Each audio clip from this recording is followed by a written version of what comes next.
Raichur's biggest jewel palace. All types of jewelries available in only KTB Jewel Palace. Visit KTB Jewel Palace, Udayanagar, Station Road, Raichur. Sri Raghavendra Tuppa, Sri Raghavendra Ghee.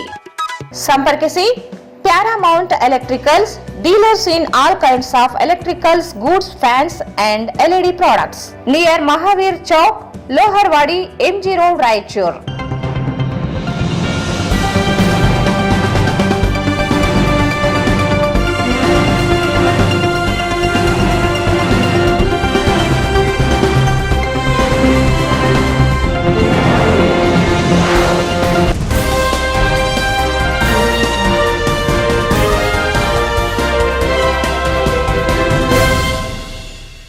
ನಮಸ್ಕಾರ, ವಾರ್ತೆಗಳ ಸ್ವಾಗತ. ಮೊದಲು ಮುಖ್ಯಾಂಶಗಳು. ಆಮ್ ಆದ್ಮಿ ಪಕ್ಷದ ಸಂಘಟನೆ ಗಟ್ಟಿಗೊಳಿಸಲು 1 ಲಕ್ಷ ಸದಸ್ಯತ್ವ, ವೀರೇಶ್ ಕುಮಾರ್.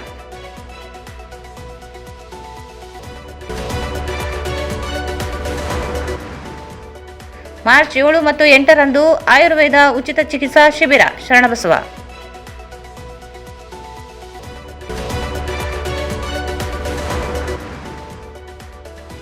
ಒಳ ಮೀಸಲಾತಿ ಆಧರಿಸಿ ಖಾಲಿ ಹುದ್ದೆ ಭರ್ತಿಗೆ ಒತ್ತಾಯಿಸಿ ನಾಳೆ ಮಾನ್ವಿ ಬಂದ್, ಪ್ರಭುರಾಜ್ ಕೋಡ್ಲಿ.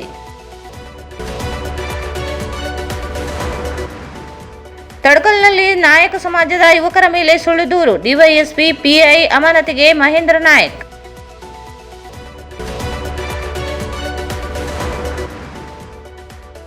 ರೀಮ್ಸ್ ಹೊರಗುತ್ತಿಗೆ ನೌಕರರಿಗೆ ಕಿರುಕುಳ ಖಂಡಿಸಿ ನೌಕರರಿಂದ ಪ್ರತಿಭಟನೆ.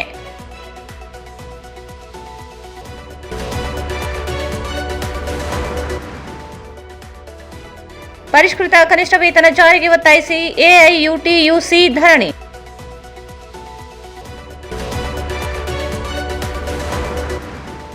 ಕಮ್ಮರ ಗ್ರಾಮದಲ್ಲಿ ಹಸಗೂಸು ಕೊಲೆ ಖಂಡಿಸಿ ಮಡಿವಾಳ ಸಮಾಜದಿಂದ ಪ್ರತಿಭಟನೆ.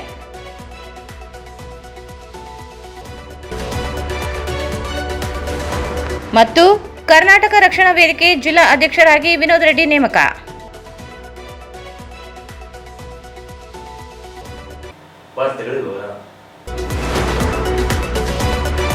ದೆಹಲಿ ಮಾಜಿ ಮುಖ್ಯಮಂತ್ರಿ ಅರವಿಂದ್ ಕೇಜ್ರಿವಾಲ್ ಹಾಗೂ ಉಪಮುಖ್ಯಮಂತ್ರಿ ಮನೀಶ್ ಸಿಸೋಡಿಯಾ ಮೇಲಿನ ಅಬಕಾರಿ ಪ್ರಕರಣ ಖುಲಾಸೆಗೊಂಡಿದ್ದು, ಜೊತೆಗೆ ದೆಹಲಿ ಹೈಕೋರ್ಟ್ ನೇರ ಸಾಕ್ಷ್ಯಗಳು ಇಲ್ಲದೆ ಆರೋಪ ಮಾಡಿದ ಕೇಂದ್ರೀಯ ತನಿಖಾ ಸಂಸ್ಥೆಗೆ ಛೀಮಾರಿ ಹಾಕಿದೆ ಎಂದು ಆಮ್ ಆದ್ಮಿ ಪಾರ್ಟಿಯ ಜಿಲ್ಲಾ ಅಧ್ಯಕ್ಷ ಡಿ ವೀರೇಶ್ ಕುಮಾರ್ ಹೇಳಿದರು. ಅವರು ಇಂದು ಮಾಧ್ಯಮಗೋಷ್ಠಿಯನ್ನು ಉದ್ದೇಶಿಸಿ ಮಾತನಾಡಿ, ದೇಶದಲ್ಲಿ ಆಮ್ ಆದ್ಮಿ ಪಕ್ಷ ಅತ್ಯಂತ ನಿಷ್ಠೆಯಿಂದ ಇದ್ದು, ಅರವಿಂದ್ ಕೇಜ್ರಿವಾಲ್ ಹಾಗೂ ಮನೀಶ್ ಸಿಸೋಡಿಯಾ ಮೇಲಿದ್ದ ಪ್ರಕರಣಗಳು ಖುಲಾಸೆಗೊಂಡಿದ್ದು, ಆಮ್ ಆದ್ಮಿ ಪಕ್ಷದ ಕಾರ್ಯಕರ್ತರಿಗೆ ಸಂತಸ ತಂದಿದೆ ಎಂದರು. ಪಕ್ಷದ ವತಿಯಿಂದ ಪ್ರತಿ ವಾರ್ಡ್ನ ಮನೆ ಮನೆಗೂ ತೆರಳಿ ಕೇಜ್ರಿವಾಲ್ ಅವರು ಅಧಿಕಾರದಲ್ಲಿ ಇದ್ದ ಸಂದರ್ಭದಲ್ಲಿ ಮಾಡಿದ ಅಭಿವೃದ್ಧಿ ಕಾರ್ಯಗಳ ಬಗ್ಗೆ ತಿಳಿಸಿ 1 ಲಕ್ಷಕ್ಕೂ ಹೆಚ್ಚಿನ ಸದಸ್ಯತ್ವ ಅಭಿಯಾನವನ್ನು ಮಾಡಲಾಗುವುದು ಎಂದು ತಿಳಿಸಿದರು. ಈ ಇಡಿ ಮತ್ತು ಸಿಬಿಐ ಅವರು 2024ರಲ್ಲಿ ನಮ್ಮ ಆಮ್ ಆದ್ಮಿ ಪಕ್ಷದ ಮುಖ್ಯಮಂತ್ರಿಯವರು ಆಡಳಿತದಲ್ಲಿ ಇದ್ದಂತಹ ಸಮಯದಲ್ಲಿ ಅವ್ರನ್ನ ಇಡಿಯವರು ಬಂಧನಕ್ಕೆ ಹೋಗಿದ್ದಾರೆ. 6 ತಿಂಗಳಕ್ಕೆ ಜೈಲುವಾಸ ಮಾಡಿದ್ರು. ಅದಾದ ನಂತರ ಮನೀಶ್ ಸಿಸೋಡಿಯಾವನ್ನು ಅರೆಸ್ಟ್ ಮಾಡಿದ್ರು. ಅವರಿಗೆ 1 ವರ್ಷಗಳ ಕಾಲ ಜೈಲಿನಲ್ಲಾಯಿತು. ಅದಾದ ನಂತರ ಸಂಜಯ್ ಸಿಂಗ್ ಅವರಿಗೆ ಅರೆಸ್ಟ್ ಮಾಡಲಾಯಿತು. ಅವರಿಗೆ 3 ತಿಂಗಳ ಜೈಲಿನಲ್ಲಾಯಿತು. ಅದಕ್ಕೂ ಮುಂಚೆ ಇವರು ಡ್ರಗ್ ಮತ್ತು ಮೆಡಿಸನ್ ಒಂದು ಇದರಲ್ಲಿ ಒಂದು ಸತ್ಯೇಂದ್ರ ಜೈನ್ ಅವರು 7 ವರ್ಷಗಳ ಕಾಲ ಜೈಲಿನಲ್ಲಿ. ಸಂದೀಪ್ ಪಾಠಕ್ ಅಂತ ಹೇಳಿ ಅವರು ನಮ್ಮ ರಾಷ್ಟ್ರೀಯ ಅಧ್ಯಕ್ಷ, ಅವ್ರಿಗೂ ಒಳಗೆ ಬಂಧನ ಮಾಡಲಾಯಿತು. ಇದರ ಉದ್ದೇಶ ಏನಂತಂದರೆ ಆಮ್ ಆದ್ಮಿ ಪಕ್ಷ ಬೆಳಿಬಾರ್ದು ಮತ್ತು ಆಮ್ ಆದ್ಮಿ ಪಕ್ಷ ದೆಹಲಿಯಲ್ಲಿ ಮುಂದೆ ಬರಬಾರ್ದು, ಸರ್ವಾಧಿಕಾರ ತಗೊಂಡು ಮುಂದೆ ಹೋಗ್ಬೇಕಂತ ಕೆಲಸ ಈ ನರೇಂದ್ರ ಮೋದಿ ಅವರ ಆಡಳಿತ ಮತ್ತು ಅಮಿತ್ ಶಾ ಅವರು ಇದರಿಂದ ಷಡ್ಯಂತ್ರ ಮಾಡಿ ಒಂದು ಸುಳ್ಳು ಆಪಾದನೆ ಮಾಡಿ ಮೋಸದಿಂದ ಒಂದು ಸುಳ್ಳು ಆರೋಪಗಳ ಪಟ್ಟಿಯಲ್ಲಿ ಸೇರಿಸಿ ಸಿಬಿಐ ಮತ್ತು ಇಡಿಯವರನ್ನು ಮೇಲಿನ ಮೇಲೆ ದಾಳಿ ಮಾಡಿಸಿ ಈ 5 ಜನರನ್ನು ಬಂಧನಕ್ಕೊಳಗಾಗಿ ಒಳಗೆ ಮಾಡಿ ಈ ಪಕ್ಷವನ್ನು ಮುಗಿಸಬೇಕು ಎಂಬ ಲೆಕ್ಕದಿಂದ ಅವರು ಈ ರೀತಿಯಾದಂಥ ಒಂದು ಕುತಂತ್ರ ಮಾಡಿ ಕೇಜ್ರಿವಾಲ್ ಅವರಿಗೆ ಅಬಕಾರಿ ನೀತಿಯ ಒಂದು ಹಗರಣದಲ್ಲಿ ಬಂಧನಕ್ಕೊಳಗಾಗಿ ಮಾಡಿ 500 ಕೋಟಿ ರೂಪಾಯಿ ಅವರ ಮೇಲೆ ಆಪಾದನೆ. ನಾವೆಲ್ಲ ಕಾರ್ಯಕರ್ತರು 2023 ಚುನಾವಣೆ ಆದ ನಂತರ ಇಲ್ಲಿ 2024 ಚುನಾವಣೆ ದೇಶದಲ್ಲಿ ಆದ ಮೇಲೆ ನಾವು ಸಂಘಟನೆ ಮಾಡುವ ಸಂದರ್ಭದಲ್ಲಿ ಎಲ್ಲರೂ ಕೇಳೋದು, ಏನ್ರಿ ಕೇಜ್ರಿವಾಲ್ ಇಷ್ಟೆಲ್ಲ ದೊಡ್ಡ ಹಗರಣ ಮಾಡಿದ್ದಾರೆ, ನಿಮ್ಮ ಪಕ್ಷ ಪ್ರಾಮಾಣಿಕವಾದ ಪಕ್ಷ ಅಂತ ಹೇಳ್ತೀರಿ, ಅಲ್ಲಿ ನೋಡಿದ್ರೆ 500 ಕೋಟಿ ಹಗರಣ ಮಾಡಿ ಒಳಗೆ ಅವರೆಲ್ಲ ಅರೆಸ್ಟ್ ಆಗಿದ್ದಾರೆ, ಇಡಿ ಸಿಬಿಐ ಅವರು ಮಾಡಿದ್ದಾರೆ ಅಂತಂದ್ರೆ ಮತ್ತೆ ಅವರು ಸಾಮಾನ್ಯರಲ್ಲ, ಅದು ನಿಜ ಇರ್ಬೋದು ಅಂತೇಳಿ ಎಲ್ಲ ಕಡೆ ದೇಶದಲ್ಲೆಲ್ಲ ಒಂದು ಗೊಂದಲಮಯವಾದಂಥ ವಾತಾವರಣ ಸೃಷ್ಟಿ ಮಾಡಿದ್ದಾರೆ. ನಾವು ಇವತ್ತಿಗೂ ಪ್ರಧಾನಮಂತ್ರಿ ನರೇಂದ್ರ ಮೋದಿ ಅವರಿಗೆ ಗೌರವ ಕೊಡ್ತೇವೆ, ಅವ್ರಿಗೆ ಸನ್ಮಾನ ಮಾಡ್ತೇವೆ, ಅವ್ರಿಗೆ ಸನ್ಮಾನ ಮಾಡ್ತೇವೆ, ಅದನ್ನು ನಮ್ಮ ದೇಶದ ಪ್ರಧಾನಮಂತ್ರಿ. ಆದರೆ ಮೊನ್ನೆ ಬಂದಂಥ ತೀರ್ಪು ಬಂದ ನಂತರ ನಮಗೆ ಬಹಳ ಒಂದು ಸಂತೋಷ ಮತ್ತು ಒಂದು ಕಡೆ ದುಃಖಮಯವಾದಂಥ ವಾತಾವರಣ. ಪ್ರಧಾನಮಂತ್ರಿಯವರು ಈ ರೀತಿಯಾದಂಥ ಒಂದು ಕೀಳಮಟ್ಟದ ರಾಜಕೀಯ ಮಾಡ್ತಾರಂತ ನಾವು ಅನ್ಕೊಂಡಿದ್ದೀವಿ. ಈ ಸಂದರ್ಭದಲ್ಲಿ ಪ್ರಮುಖರಾದ ಮಕ್ಬುಲ್ ಬಾಷಾ, ಸೈಯದ್ ನುಸ್ರತ್ ಅಲಿ, ಶ್ರೀನಿವಾಸ್ ಯಮನಪ್ಪ, ಸೈಯದ್ ಶೇಖಾವಲಿ, ಈರೇಶ್ ಕುಮಾರ್, ಶಾಷಾ ಇಸಾಕ್, ಶೇಖ್ ಖಾದರ್ ಬಾಷಾ, ಅನ್ವರ್ ಬಾಷಾ, ಶರಣಗೌಡ ಸೇರಿದಂತೆ ಅನೇಕರಿದ್ದರು. Shilpa Medicare limited, Shilpa foundation ಹಾಗೂ ಕೊಪ್ಪಳ ಅಗಸ್ತ್ಯ ಆಯುರ್ವೇದ ಮೆಡಿಕಲ್ ಕಾಲೇಜು ಮತ್ತು ಆಸ್ಪತ್ರೆ ವತಿಯಿಂದ ಮಾರ್ಚ್ 7 ಮತ್ತು 8ರಂದು ಉಚಿತ ಆರೋಗ್ಯ ತಪಾಸಣಾ ಹಾಗೂ ಚಿಕಿತ್ಸಾ ಶಿಬಿರವನ್ನು ಹಮ್ಮಿಕೊಳ್ಳಲಾಗಿದೆ ಎಂದು ಶಿಲ್ಪಾ ಫೌಂಡೇಶನ್ ವ್ಯವಸ್ಥಾಪಕ ಶರಣಬಸವ ಹೇಳಿದರು.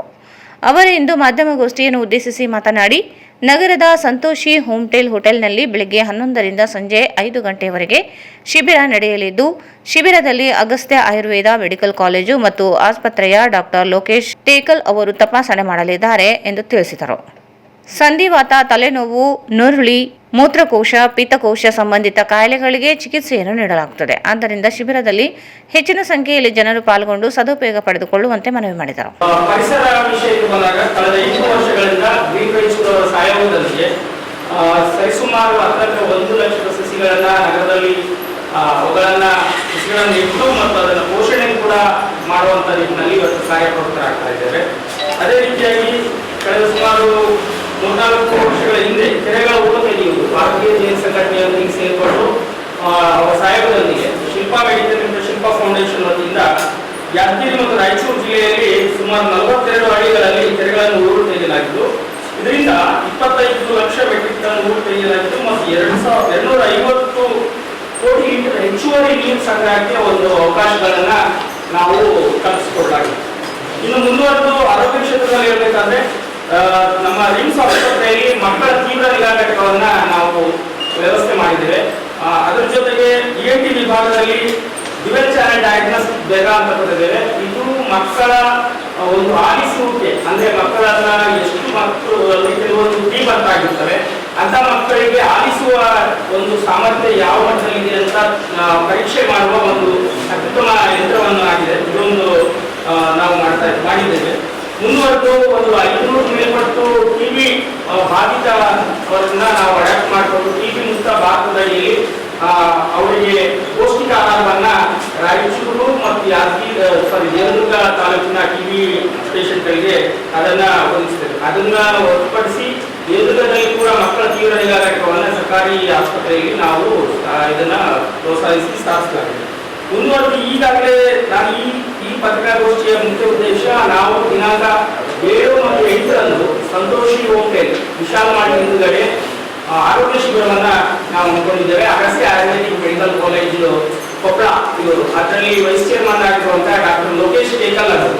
ಇದು ಈ ಹಿಂದೆ ನಮ್ಮ ಸ್ವಾಮಿ ವಿವೇಕಾನಂದ ಸಮಗ್ರ ಆರೋಗ್ಯ ಕೇಂದ್ರ ಮತ್ತೆ ಮಂತ್ರಾಲಯ ಸ್ವಾಮೀಜಿಗಳ ನೇತೃತ್ವದಲ್ಲಿ ಈ ಹಿಂದೆನೂ 2 ನಮ್ಮ ಆರೋಗ್ಯ ಶಿಬಿರಗಳನ್ನು ಕೂಡ ಮಾಡಲಾಗಿದೆ. ಮುಂದುವರೆದು ಇವತ್ತು ಮತ್ತೆ ಅವರನ್ನು ಕರೆಸಿ ನಾವು ಆರೋಗ್ಯ ಶಿಬಿರವನ್ನು ಮಾಡ್ತಾ ಇದ್ದೇವೆ.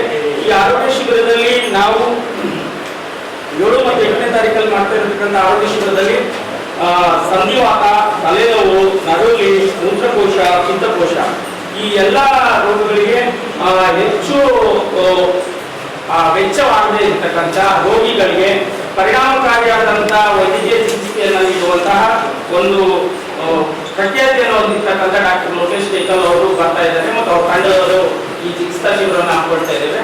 ಚಿಕಿತ್ಸೆ ಜೊತೆಗೆ ಅವರಿಗೆ ವೈದ್ಯಕೀಯ ಔಷಧಿಗಳು. ಆಯುರ್ವೇದ ಆಸ್ಪತ್ರೆಯ ವೈದ್ಯ ಶಿವಬಸಯ್ಯ ಮಾತನಾಡಿ, ಆಯುರ್ವೇದವು ಪ್ರಾಚೀನ ವೈದ್ಯಕೀಯ ಚಿಕಿತ್ಸೆಯಾಗಿದ್ದು ಶಸ್ತ್ರಚಿಕಿತ್ಸೆ ಇಲ್ಲದೆ ಮೊಣಕಾಲು ನೋವು ನಿವಾರಿಸಲಾಗುತ್ತದೆ. ಮೂಗಿನಲ್ಲಿ ಔಷಧಿ ಹಾಕುವ ಮೂಲಕ ತಲೆನೋವು, ಅರ್ಧ ತಲೆನೋವು ನಿವಾರಿಸಲಾಗುತ್ತದೆ. ದೇಹದ ಯಾವುದೇ ಭಾಗದಲ್ಲಿರುವ ನರಳುಗಳನ್ನು ಮತ್ತು ದುರ್ಮಾಂಸಗಳನ್ನು ಕೆಲವೇ ನಿಮಿಷದಲ್ಲಿ ಶಸ್ತ್ರಚಿಕಿತ್ಸೆ ಇಲ್ಲದೆ ತೆಗೆಯಲಾಗುತ್ತದೆ. ಮೂತ್ರಕೋಶದಲ್ಲಿ ಇರುವ ಹರಳುಗಳನ್ನು ಯಾವುದೇ ಶಸ್ತ್ರಚಿಕಿತ್ಸೆ ಅಥವಾ ಲೇಸರ್ ಚಿಕಿತ್ಸೆ ಇಲ್ಲದೆ ಕರಗಿಸಲಾಗುತ್ತದೆ. ಪಿತ್ತಕೋಶದಲ್ಲೂ ಕೂಡ ಹರಳುಗಳು ಇರುವ ಸಾಧ್ಯತೆ ಇದ್ದು ಅವುಗಳನ್ನು ಕೂಡ ಕರಗಿಸಬಹುದಾಗಿದೆ ಎಂದರು. ನನ್ನ ಹೆಸರು ಡಾಕ್ಟರ್ ಶೋಭಸಯ್ಯ ಹಿರೇಮಠ್ ಅಂತ ಹೇಳಿ.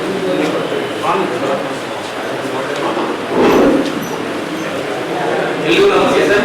ನನ್ನ ಹೆಸರು ಡಾಕ್ಟರ್ ಶೋಭಸಯ್ಯ ಹಿರೇಮಠ್ ಅಂತ ಹೇಳಿ. Agastya Ayurveda medical college and hospital ಕೊಪ್ಪಳದಿಂದ ಬಂದಿದ್ದೀನಿ. ಅಗಸ್ತ್ಯ ಆಯುರ್ವೇದ ಆಸ್ಪತ್ರೆ ಮತ್ತು ಸಂಶೋಧನಾ ಕೇಂದ್ರ 2016 ಸ್ಥಾಪನೆ ಮಾಡಿದ್ದು. ಇದರ ಉದ್ದೇಶ ಆಯುರ್ವೇದಿಕ್ ಹಾಸ್ಪಿಟಲ್ ಅನ್ನು ಸ್ಥಾಪನೆ ಮಾಡಬೇಕಂತ ಹೇಳಿ. ಅದೇ ರೀತಿಯಾಗಿ ಸಸ್ಯ ಕಾಲೇಜ್ ಅಂತ ಹೇಳಿ ಪ್ರಸಿದ್ಧ ಆಗಿರುವಂತಹ ಕೊಪ್ಪಳಕೋಟದ ಸಮೀಪದಲ್ಲಿ ಮುಂಡೂರಿಗೆಯಲ್ಲಿ ಅಗಸ್ತ್ಯ ಆಯುರ್ವೇದ ಸಂಶೋಧನಾ ಕೇಂದ್ರವು ಕೂಡ 2016 ಸ್ಥಾಪನೆ ಆಯಿತು. ಇದರ ಉದ್ದೇಶ ಆಯುರ್ವೇದ ಕಾಲೇಜಿನ ಸ್ಥಾಪನೆ ಮಾಡಬೇಕು ಅಂತ ಹೇಳಿ 2024 ಅಗಸ್ತ್ಯ ಆಯುರ್ವೇದ ಆಸ್ಪತ್ರೆ ಮತ್ತು ಮೆಡಿಕಲ್ ಕಾಲೇಜನ್ನ Koppal Kings opposite Gangavati road ಅಲ್ಲಿ ಕೂಡ ಸ್ಥಾಪನೆ ಮಾಡಿದ್ವಿ. ಮೇನ್ ನಮ್ಮ ಸಂಶೋಧನೆಯ ಗುರಿ ಏನಂದ್ರೆ ಭಾರತೀಯ ವೈದ್ಯ ಪದ್ಧತಿ ಆಗಿರುವಂತಹ ಆಯುರ್ವೇದಕ್ಕೆ ಸಸ್ಯಗಳನ್ನ ಶಾಸ್ತ್ರೋಕ್ತವಾಗಿ ಸಂಗ್ರಹಣೆ ಮಾಡೋದು ಮತ್ತೆ ಔಷಧಿನ ತಯಾರಿಸುವುದು ಮತ್ತೆ ಅವುಗಳನ್ನ ಕಷ್ಟ ಸಾಧ್ಯ ಮತ್ತು ಅಸಾಧ್ಯ ಆಗಿರುವಂತಹ ರೋಗಗಳಿಗೆ ಆಯುರ್ವೇದ ಪದ್ಧತಿಯಲ್ಲಿ ಟ್ರೀಟ್ಮೆಂಟ್ ಅನ್ನ ಮಾಡುವಂತ ಉದ್ದೇಶಕ್ಕೋಸ್ಕರವಾಗಿ ಮತ್ತೆ ನಮ್ಮ ವೈದ್ಯ ಪದ್ಧತಿ ಭಾರತೀಯ ವೈದ್ಯ ಪದ್ಧತಿ ಆಗಿರೋದ್ರಿಂದ ಅದನ್ನ ಉಳಿಸಿಕೊಂಡು ಹೋಗಬೇಕು. ಮತ್ತೆ ಎಲ್ಲಾ ಗುರುಕುಲ ಪದ್ಧತಿಯಂತೆ ನಮ್ಮ national commission of Indian system medicine ಅಡಿಯಲ್ಲಿ ನಮ್ಮ ಆಯುರ್ವೇದಿಕ್ ಆಸ್ಪತ್ರೆ ಮತ್ತು ಕಾಲೇಜು ಕೂಡ ಶಿಕ್ಷಣ ಮತ್ತು ಟ್ರೀಟ್ಮೆಂಟ್ ಗಳನ್ನ ಒಳಗೊಂಡು ನಿಯಮಾನುಸಾರವಾಗಿ ಕಾಲೇಜ್ ಈಗ ಆಲ್ರೆಡಿ ನಡೀತಾ ಇದೆ. ಸಂಶೋಧನೆ ಕೇಂದ್ರ 2ರಲ್ಲಿ ಒಂದು ಮುಂಡ್ರಿಗಿ ಸಮೀಪ ಇದೆ ಮತ್ತು ಒಂದು ಕೊಪ್ಪಳದಲ್ಲಿ, ಎರಡೂ ಕೂಡ ಸಂಸ್ಥೆ ಇದೆ. ನಾವೇ ಸ್ವತಃ ಔಷಧಿಗಳನ್ನ ಶಾಶ್ವತವಾಗಿ ಸಂಗ್ರಹಣೆ ಮಾಡೋದು ಮತ್ತೆ ಔಷಧಿಯನ್ನ ತಯಾರಿಸೋದು. ಇನ್ನ ನಾವು ಇತ್ತೀಚೆಗೆ ನೀವು ನೋಡಿದಂಗೆ ಕೋವಿಡ್ ಆಫ್ಟರ್ ಕೋವಿಡ್ ಮನುಕುಲವನ್ನ ಯಾವುದಾದ್ರೂ ರೋಗ ಅತಿ ವೇಗವಾಗಿ ಏನಾದ್ರೂ ತೊಂದರೆಗೆ ಮಾಡಿತ್ತಂದ್ರೆ ಅದು ಕೋವಿಡ್ ಇರ್ಬೋದು. ಹಾಗಾಗಿ ನಮ್ಮ ಆಸ್ಪತ್ರೆಯ ಸಾಧನೆ ಏನು ಅಂದ್ರೆ ಕೋವಿಡ್ ಆದ್ಮೇಲೆ ನೀವು ಬ್ಲ್ಯಾಕ್ ಫಂಗಸ್, ವೈಟ್ ಫಂಗಸ್ ಅಂತ ಕೇಳಿರ್ಬೋದು. ಅಂತ ರೋಗಗಳಿಗೆ ನಮ್ಮಲ್ಲಿ ಕೂಡ ಟ್ರೀಟ್ಮೆಂಟ್ ಅನ್ನ ಮಾಡಿ ಮೆಡಿಸಿನ್ ಮೂಲಕನೇ ಅದನ್ನು ತರಿಸಿ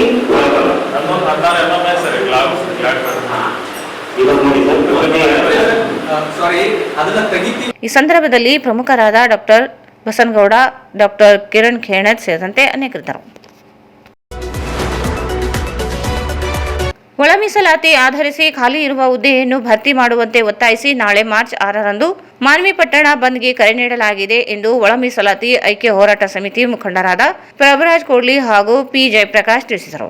ಅವರು ಇಂದು ಪಟ್ಟಣದ ಪತ್ರಿಕಾ ಭವನದಲ್ಲಿ ಸುದ್ದಿಗಾರರೊಂದಿಗೆ ಮಾತನಾಡಿ, ಸುಪ್ರೀಂ ಕೋರ್ಟಿನ ಆದೇಶದ ಅನ್ವಯ ಒಳ ಮೀಸಲಾತಿ ಜಾರಿಗೊಳಿಸುವಂತೆ ಒತ್ತಾಯಿಸಿ ನಾಳೆ ಮಾನ್ವಿ ಬಂದ್ ಪ್ರತಿಭಟನೆ ನಡೆಯಲಿದ್ದು ಸಾವಿರಾರು ಸಂಖ್ಯೆಯಲ್ಲಿ ಸಮುದಾಯದ ಜನರು ಭಾಗವಹಿಸಬೇಕೆಂದು ಮನವಿ ಮಾಡಿದರು. ಪಟ್ಟಣದ ಬಸವ ವೃತ್ತದಲ್ಲಿ ರಸ್ತೆ ತಡೆ ನಡೆಸಿದ ನಂತರ ಪ್ರತಿಭಟನಾ ಮೆರವಣಿಗೆ ಮೂಲಕ ತಹಸೀಲ್ದಾರ್ ಕಚೇರಿಗೆ ತೆರಳಿ ಮನವಿ ಸಲ್ಲಿಸಲಾಗುವುದು ಎಂದರು. ಒಳ ಮೀಸಲಾತಿ ಅನ್ವಯಿಸದೆ ನೇಮಕಾತಿ ಮಾಡಲು ಸೂಚಿಸಿರುವುದು ಮಾದಿಗ ಸಮುದಾಯದ 35 ವರ್ಷಗಳ ದೀರ್ಘ ಹೋರಾಟಕ್ಕೆ ಮಾಡಿದ ದೊಡ್ಡ ಅನ್ಯಾಯ ಮತ್ತು ನಂಬಿಕೆ ದ್ರೋಹವಾಗಿದೆ ಎಂದರು. 56,342 ಖಾಲಿ ಹುದ್ದೆಗಳ ಭರ್ತಿಗೆ ಒಳ ಮೀಸಲಾತಿಯ ಶೇಕಡಾ 15ರಷ್ಟು ಹಂಚಿಕೆಯನ್ನು ಸ್ಪಷ್ಟವಾಗಿ ಅನ್ವಯಿಸಬೇಕು. ಉಪ ಗುಂಪುಗಳವಾರು ಹಂಚಿಕೆ ಹಾಗೂ ಪರಿಷ್ಕೃತ ರೋಸ್ಟರ್ ಜಾರಿಗೊಳಿಸಬೇಕು. ಕಾನೂನು ಸಮರ್ಥನೆಗಳೊಂದಿಗೆ ನೇಮಕಾತಿ ಪ್ರಕ್ರಿಯೆ ಆರಂಭಿಸಬೇಕು ಎಂದು ಒತ್ತಾಯಿಸಿದರು.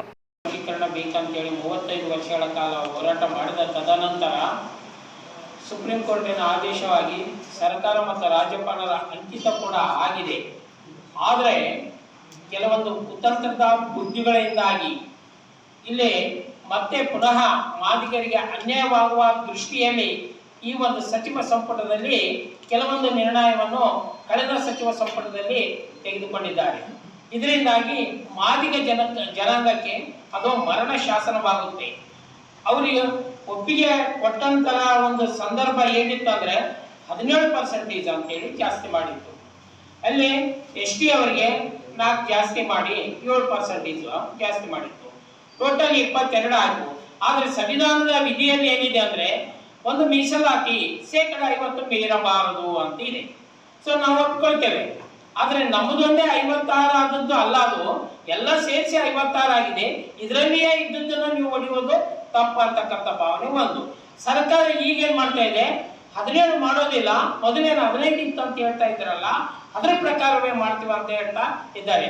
ಒಂದು ರಸ್ತಾರೋಕ ಚಳವಳಿಗೆ ಮಾನ್ವಿ ತಾಲೂಕಿನ ಎಲ್ಲ ನಮ್ಮ ಸಮಾಜದ ಹಿತೈಷಿಗಳು ಪಕ್ಷಭೇದ ಹೊರತು ಪಾಲ್ಗೊಳ್ಳುತ್ತಿದ್ದು, ಈ ಒಂದು ಹೋರಾಟದಲ್ಲಿ ಸುಮಾರು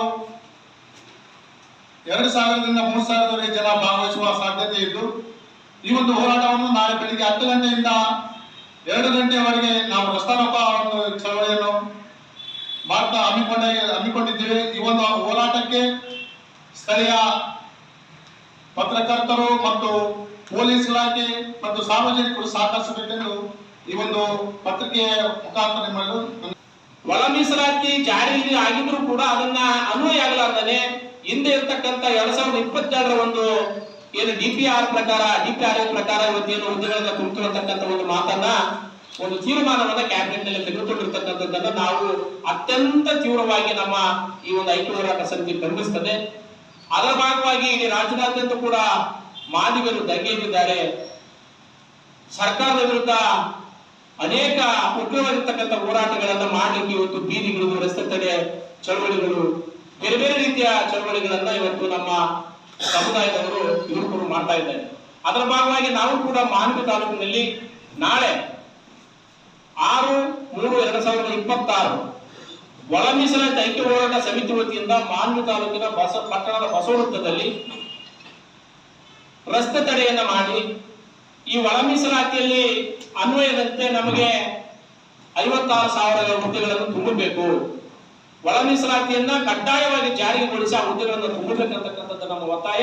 ಈಗಾಗಲೇ ಏನು 2022ರ ಒಂದು ಡಿಪಿಆರ್ ಏನು ಒಂದು ಆದೇಶವನ್ನು ಮಾಡಿದೆ ಸರ್ಕಾರ ಸಚಿವ ಸಂಪುಟದಲ್ಲಿ, ಅದನ್ನ ಕೂಡಲೇ ವಾಪಸ್ ಪಡೆದುಕೊಳ್ಬೇಕಂತಕ್ಕಂಥ ಒಂದು ಒತ್ತಾಯವನ್ನ ಮಾಡಿ ನಾಳೆಗೆ ನಾವು ಬಸವಸ್ ವೃತ್ತದಲ್ಲಿ ನಮ್ಮ ಐಕ್ಯ ಹೋರಾಟ ಸಮಿತಿಯಿಂದ ರಸ್ತೆ ಸರಿ ಚಳವಳಿಯನ್ನ ಹಮ್ಮಿಕೊಂಡು ಈ ಸರ್ಕಾರಕ್ಕೆ ಎಚ್ಚರಿಕೆಯನ್ನು ಕೊಡ್ತಕ್ಕಂಥ ಒಂದು ಹೋರಾಟವನ್ನು ನಾವು ಹಮ್ಮಿಕೊಂಡಿದ್ದೀವಿ. ದಯಮಾಡಿ ನಮ್ಮ ಸಮುದಾಯದ ಮಾದಿಗ ಸಮುದಾಯದ ಎಲ್ಲ ನನ್ನ ವಿದ್ಯಾರ್ಥಿಗಳು, ಬಹುಶಃ ಇದು ವಿದ್ಯಾರ್ಥಿಗಳಿಗೆ ಒಂದು ಮರಣ ಶಾಸನ ಆಗ್ತದೆ.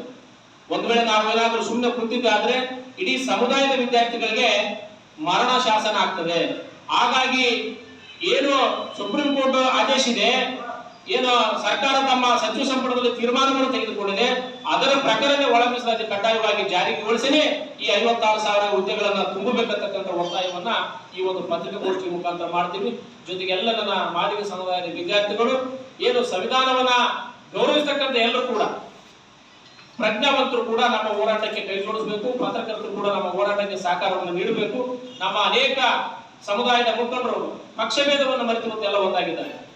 ಯಾವುದೇ ಒಂದು ಪಕ್ಷ ಭೇದವನ್ನ ಮರೆತು ಸಂಘಟನೆ ಭೇದವನ್ನು ಎಲ್ಲ ಪಕ್ಷಾತೀತವಾಗಿ ಇವು ಏನು ಸರ್ಕಾರದ ನೀತಿಯನ್ನ ಖಂಡಿಸಲಿಕ್ಕೆ ಮತ್ತು ಆ ನೇಮಕಾತಿ ಆದೇಶವನ್ನ ಹಿಂಪಡಲಿಕ್ಕೆ ನಾವೆಲ್ಲರೂ ಕೂಡ ಒತ್ತಾಯ ಮಾಡ್ತೀವಿ. ಹಾಗಾಗಿ ಏನು ಸರ್ಕಾರ ಮಾತೆತ್ತಿನ ಸಂವಿಧಾನದ ಬದ್ಧವಾಗಿ ನಾವು ಬಾಬಾ ಸಾಹೇಬರ ಎಷ್ಟು ನಮ್ಮ ಪಾಲು ಬೇಕು ಅಷ್ಟು ಪಾಲನ್ನು ಕೊಟ್ಟರೆ ಸಾಕು. ನಮಗೆ ನಾವು ಯಾವುದೇ ಕಾರಣಕ್ಕೂ ಹೆಚ್ಚಿನ ಆಸೆ ಇಲ್ಲ. ನಮಗೆ ಮೊದಲಿನಿಂದಲೂ ನಮ್ಮ ಸಮಾಜಕ್ಕೆ ಹೆಚ್ಚಿನ ಆಸೆ ಇಲ್ಲ. ಯಾವುದೇ ಸಮಾಜಕ್ಕೆ ಅನ್ಯಾಯ ಆದರೂ ಹೋರಾಟ ಮಾಡ್ತಕ್ಕಂಥ ಸಮಾಜ ನಮ್ಮದು. ನಮ್ಮ ಸಮಾಜನ ನಾವು ಇನ್ನೊಬ್ಬರ ಒಂದು ಅನ್ಯಾಯಕ್ಕೊಳಪಟ್ಟಾಗ ಹೋರಾಟ ಮಾಡಿದ ಒಂದು ಕಾರಣಕ್ಕಾಗಿಯೇ ಇವತ್ತು ನಾವು ಈ ಸ್ಥಿತಿಯಲ್ಲಿದ್ದೇವೆ. ಅದಕ್ಕೋಸ್ಕರ ದಯಮಾಡಿ ಸನ್ಮಾನಿಸಿ ಸಿದ್ದರಾಮಯ್ಯನವರ ಮೂಲಕ ಈ ನಮ್ಮ ಮಾನ್ವಿ ತಾಲೂಕಿನ ಸಮಾಜದ ಮುಖಂಡರುಗಳ ಮೇಲೆ ಕೇಳಿಕೊಳ್ಳೋದಿಷ್ಟೇ, ಒಳ ಮೀಸಲಾತಿಯನ್ನು ಕೂಡಲೇ ಜಾರಿಗೆ ಮಾಡಬೇಕು. ಇವತ್ತು ಕ್ಯಾಬಿನೆಟ್ನಲ್ಲಿ ಏನು ಡಿಸಿಷನ್ ತಗೊಂಡಿದ್ದೀರೋ ಗೊತ್ತಿಲ್ಲ, ಆದರೆ ನೀವು ಮಾಡಲೇಬೇಕಂತೇಳಿ ಈ ಪತ್ರಿಕೆಯ ಮೂಲಕ, ಈ ಪತ್ರಿಕಾಗೋಷ್ಠಿ ಮೂಲಕ ನಾವು ವಿನಂತಿ ಮಾಡಿಕೊಳ್ತೇವೆ. ಜೊತೆಗೆ ಈ ಮಾನ್ವಿಯಲ್ಲಿರ್ತಕ್ಕಂಥ ಮಾನ್ವಿ ತಾಲೂಕಿನಲ್ಲಿರ್ತಕ್ಕಂಥ ಪ್ರತಿಯೊಬ್ಬ ಮಾದಿಗ ವಿದ್ಯಾರ್ಥಿಯಿಂದ ಹಿಡಿದು ಮಾದಿಗ ಸಮಾಜದ ಮುಖಂಡರು, ಯಾವುದೇ ಪಕ್ಷದ ಮುಖಂಡರಾಗಲಿ, ನಾಳೆ ನಾವು ಪ್ರತಿಭಟಿಸುವ ಈ ಒಂದು ಹೋರಾಟದಲ್ಲಿ ಭಾಗವಹಿಸಬೇಕೆಂದು ತಮ್ಮಲ್ಲಿ ನಾವು ಕರೆ. ಈ ಸಂದರ್ಭದಲ್ಲಿ ಮುಖಂಡರಾದ P Anil Kumar, Mukappa Kattimani, Tayappa Hosur, P Paramesh, Basavaraj Nakkundi, Yallappa Badaradinni, P Ravikumar, Yallappa Seekal, Ramesh Gavigad, Shantappa Musturu, Hanumanta Kote, Sharanakumara, Ganesha Sangapura, Veeresh ಚಿಕಲ್ಪರ್ವಿ ಸೇರಿದಂತೆ ಅನೇಕರಿದ್ದರು. ಈಗ ಜಾಹೀರಾತು. ಶ್ರೀ ರಾಘವೇಂದ್ರ ತುಪ್ಪ, ಶ್ರೀ ರಾಘವೇಂದ್ರ ಘೀ, ಶ್ರೀ ರಾಘವೇಂದ್ರ ತುಪ್ಪ, ಶ್ರೀ ರಾಘವೇಂದ್ರ ಘೀ. Paramount Electricals, dealers in all kinds of electrical goods, fans and LED products. ಈಗ ನಿಮ್ಮ ರಾಯಚೂರು ಮಹಾನಗರ ಪಾಲಿಕೆಯಲ್ಲಿ ಮೊಟ್ಟ ಮೊದಲ ಬಾರಿಗೆ 2000 ಚದುರ ಅಡಿಯ 2 ಮಳಿಗೆಗಳುಳ್ಳ ಬೃಹದಾಕಾರದ ಪ್ಯಾರಾಮೌಂಟ್ ಎಲೆಕ್ಟ್ರಿಕಲ್ಸ್ ಶೋರೂಮ್ ತೆರೆಯಲಾಗಿದೆ. ರಾಯಚೂರು ಜಿಲ್ಲೆಯ ಜನತೆ, ಎಲೆಕ್ಟ್ರಿಷಿಯನ್ಸ್, ಎಲೆಕ್ಟ್ರಿಕಲ್ಸ್ ಇಂಜಿನಿಯರ್ಸ್ ದೂರದ ಊರುಗಳಾದ ಬೆಂಗಳೂರು, ಹೈದರಾಬಾದ್ಗಳಿಗೆ ಹೋಗದೆ ಈಗ ನಮ್ಮ ರಾಯಚೂರಿನಲ್ಲಿ ಮ್ಯಾನುಫ್ಯಾಕ್ಚರಿಂಗ್ ದರದಲ್ಲಿ ಎಲ್ಲಾ ತರಹದ ಎಲೆಕ್ಟ್ರಿಕಲ್ಸ್ ಗೂಡ್ಸ್ ಗಳು ದೊರೆಯುತ್ತವೆ. Switch, plates, wires, fans, remote fans, ಹ್ಯೂಮರ್ಸ್, ಎಲ್ಲಾ ತರಹದ LED ಪ್ರಾಡಕ್ಟ್ ಗಳು ನಮ್ಮ ಒಂದೇ ಮಳಿಗೆಯಾದ ಪ್ಯಾರಾಮೌಂಟ್ ಎಲೆಕ್ಟ್ರಿಕಲ್ಸ್ ನಲ್ಲಿ ಮ್ಯಾನುಫ್ಯಾಕ್ಚರಿಂಗ್ ದರದಲ್ಲಿ ದೊರೆಯುತ್ತವೆ. ನಮ್ಮಲ್ಲಿ ಎಲ್ಲಾ ತರಹದ ಕಂಪನಿಗಳಾದ GM, Gold Medal, Aifa, Havells, Anchor, Leesha, Finolex, Vguard, Wipro, Felicap, K9, Vivan ಇನ್ನು ಅನೇಕ ಕಂಪನಿಗಳ ಎಲೆಕ್ಟ್ರಿಕಲ್ಸ್ ಐಟಂಗಳು ಸಿಗುತ್ತವೆ.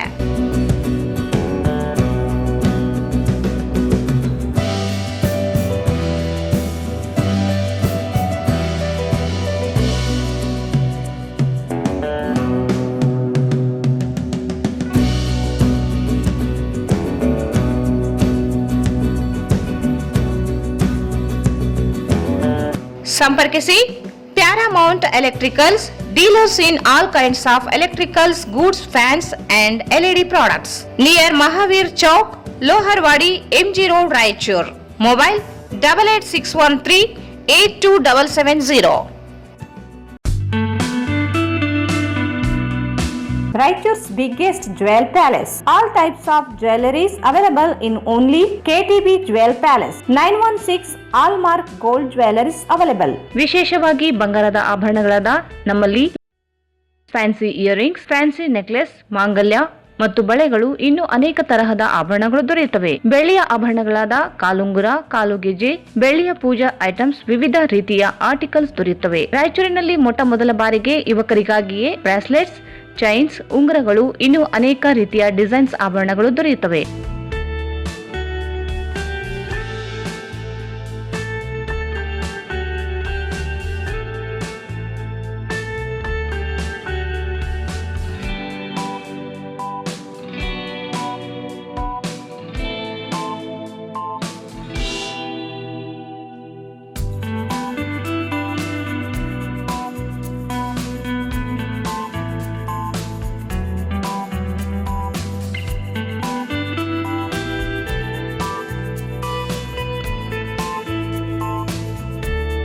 Visit KTB Jewel Palace, Udayanagar, Station Road, Raichur. Mobile 8123535300.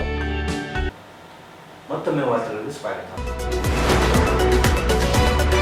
ಜಿಲ್ಲೆಯ ಮಾನ್ವಿ ತಾಲೂಕಿನ ತಡಕಲ್ ಗ್ರಾಮದಲ್ಲಿ ಅಂತರ್ಜಾತಿ ವಿವಾಹ ಎಂಬ ಕಾರಣ ನೀಡಿ ನಾಯಕ ಸಮುದಾಯದ ಮೇಲೆ ಗ್ರಾಮದ ಲಿಂಗಾಯತ ಸಮುದಾಯದವರು ಸುಳ್ಳು ಕೇಸ್ ದಾಖಲಿಸಿದ್ದು, ಕೂಡಲೇ ಪ್ರಕರಣ ದಾಖಲಿಸಿಕೊಂಡು ಸಿಂಧನೂರು ಡಿವೈಎಸ್ಪಿ ಸಿರ್ವಾರ ಸಿಪಿಐ ಅಮಾನತು ಮಾಡುವಂತೆ ಆದಿಕವಿ ಭಗವಾನ್ ಮಹರ್ಷಿ ವಾಲ್ಮೀಕಿ ಯುವ ಬ್ರಿಗೇಡ್ನ ಜಿಲ್ಲಾ ಅಧ್ಯಕ್ಷ ಮಹೇಂದ್ರ ನಾಯಕ್ ಹೇಳಿದರು. ಅವರು ಇಂದು ಮಾಧ್ಯಮಗೋಷ್ಠಿಯನ್ನು ಉದ್ದೇಶಿಸಿ ಮಾತನಾಡಿ, ಫೆಬ್ರವರಿ 28ರಂದು ತಡಕಲ್ ಗ್ರಾಮದಲ್ಲಿ ಲಿಂಗಾಯತ್ ಸಮುದಾಯದವರು ನಾಯಕ ಸಮುದಾಯದವರ ಮೇಲೆ ಹಲ್ಲೆ ಮಾಡಿ ಜಾತಿ ನಿಂದನೆ ಮಾಡಿದ್ದು, ಈ ಬಗ್ಗೆ ಕವಿತಾಳ ಪೊಲೀಸ್ ಠಾಣೆಯಲ್ಲಿ ಪ್ರಕರಣ ದಾಖಲಿಸಲು ಹೋದ ನಾಯಕ ಸಮುದಾಯದವರ ದೂರನ್ನು ಸ್ವೀಕರಿಸಿ ಪ್ರಕರಣ ದಾಖಲಿಸಿಕೊಳ್ಳಲು ವಿಳಂಬ ಮಾಡಿದ್ದಾರೆ. ಪ್ರಕರಣದ ನಂತರ ಲಿಂಗಾಯತ ಸಮುದಾಯದ ಮುಖಂಡರು ಪ್ರಕರಣಕ್ಕೆ ಪ್ರತಿ ದೂರು ದಾಖಲಿಸಿದ್ದು, 6 ತಿಂಗಳ ಹಿಂದೆ ಗ್ರಾಮದ ಲಿಂಗಾಯತ ಸಮುದಾಯದ ಯುವತಿಯನ್ನು ನಾಯಕ ಸಮುದಾಯದ ಯುವಕ ಮದುವೆಯಾಗಿದ್ದ ಎಂಬ ಕಾರಣವನ್ನು ಪ್ರತಿ ದೂರು ದಾಖಲಿಸಿದ್ದಾರೆ ಎಂದು ತಿಳಿಸಿದರು.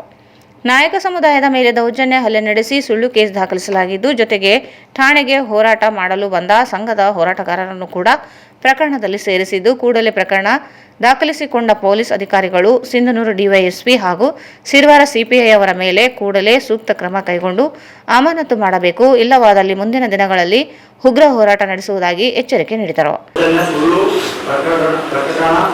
ದಾಖಲಿಸಿದ ಪೊಲೀಸ್ ಅಧಿಕಾರಿಗಳ ವಿರುದ್ಧ ಕ್ರಮ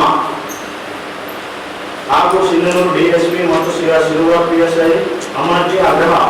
ಮಾನೂರು ತಾಲೂಕಿನ ತಡಕ ಗ್ರಾಮದ ದಿನಾಂಕ 28 ಫೆಬ್ರವರಿ 2026 ಶನಿವಾರದಂದು ನಾಯಕ ಸಮುದಾಯದ ಮುಗ್ಧ ಮತ್ತು ಅಮಾಯಕ ಜನರ ಮೇಲೆ ಜಾತಿ ನಿಂದನೆ ಹಾಗೂ ಕೊಲ್ಲುವ ಉದ್ದೇಶದಿಂದ ಹಲ್ಲೆ ನಡೆಸಲಾಗಿದೆ. ಇದೇ ಗ್ರಾಮದ ಲಿಂಗಾಯತ ಸಮುದಾಯಕ್ಕೆ ಸೇರಿದ ಬಸಲಿಂಗ ತಂದೆ ಅಮರೇಶ ತಂದೆ ಬಸಣ್ಣ, ಅಣ್ಣಯ್ಯ ತಂದೆ ಸುನೀಲ್, ಪ್ರವೀಣ್ ತಂದೆ ಬಸವರಾಜ್ ಹಾಗೂ ಇನ್ನೂ ಇತರರು ಈಗ ದೌರ್ಜನ್ಯಸಿಗಿದ್ದಾರೆ. ಪ್ರಕರಣವಿದ್ದು ತಪ್ಪಿಸುವ ಯತ್ನ. ಈ ದೌರ್ಜನ್ಯದ ಪ್ರಕರಣ ಹಾಗೂ ನಡೆದ ಅಂತರ್ಜಾತಿ ವಿವಾಹವೇ ಕಾರಣ ಎಂದು ಬಿಸಿ ಪ್ರಕರಣವನ್ನು ತಳ್ಳಹಾಕುವ ಕುತಂತ್ರ ನಡೆಯುತ್ತಿದೆ. ಆದರೆ ಇದು ಶುದ್ಧ ಸುಳ್ಳು. ಆ ವಿವಾಹಿತ ದಂಪತಿಗಳು ಸ್ವಂತ ಹೇಳಿಕೆ ನೀಡಲು ಸಿದ್ಧರಿದ್ದು ಅವರಿಂದ ಯಾರಿಗೆ ಯಾವುದೇ ರೀತಿಯ ಸಮಸ್ಯೆ ಇಲ್ಲ ಎಂಬುದು ಸ್ಪಷ್ಟವಾಗಿದೆ.